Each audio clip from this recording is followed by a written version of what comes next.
योगी आदित्यनाथ सरकार बनने के पहले कोई एक कल्पना भी नहीं कर सकता था कि उत्तर प्रदेश विकास की दौड़ में एक अग्रणी राज्य के रूप में तेज़ी से आगे बढ़ेगा। ये कल्पना नहीं की जा सकती थी कि उत्तर प्रदेश को दुनिया से 40 लाख करोड़ के निवेश के प्रस्ताव मिलेंगे। ये कल्पना नहीं की जा सकती थी कि प्रस्ताव मिलने के लगभग 1 साल के भीतर ही इनमें से 10 लाख करोड़ के जो योजनाएं हैं, परियोजनाएं हैं, उनका शिलान्यास भी होगा। वस्तुतः ये एक एकाएक कार्य हुआ है, ऐसी बात नहीं है। ये जो संकल्प सिद्ध हुआ है, इसके लिए योगी आदित्यनाथ ने शपथ ग्रहण करने के फ़ौरन बाद से इस दिशा में जो प्रयास किए हैं, ये उनका एक प्रतिफल है। और केवल प्रतिफल नहीं, एक उसका पड़ाव है उस विकास यात्रा का कि इसमें प्रधानमंत्री नरेंद्र मोदी के द्वारा 10 लाख करोड़ की परियोजनाओं का शिलान्यास संभव हुआ है। और इससे करीब 35 लाख से अधिक युवाओं को परोक्ष रोजगार मिलेगा और अपरोक्ष रूप से जो विकास होता है, रोजगार मिलता है, वो बात अलग है।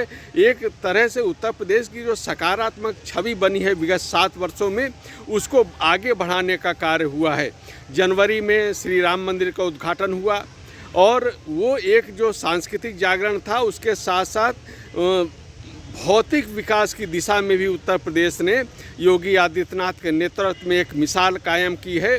और यही कारण है कि योगी विकास का जो योगी मॉडल है, वो दुनिया में चर्चित था। केवल देश तक सीमित नहीं है, उसकी विदेशों में भी चर्चा हुई। अंतर्राष्ट्रीय मैगजीन ने भी उसमें अपने फ्रंट स्टोरी के रूप में योगी आदित्यनाथ के जो मॉडल है विकास का, उसका भी उल्लेख किया है।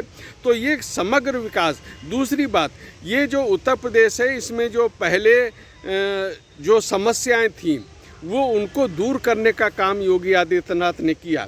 ये निवेश एकदम से नहीं आता है। निवेश के प्रति लोग आकर्षित तब होते हैं जब उसके अनुकूल व्यवस्था होगी। और अगर ये व्यवस्था नहीं है, ये उसके तत्व होते हैं अनुकूलता के, अगर वो नहीं है तो उद्योगपति उस क्षेत्र में जाना ही नहीं चाहेंगे, उस प्रदेश में जाना ही नहीं चाहेंगे।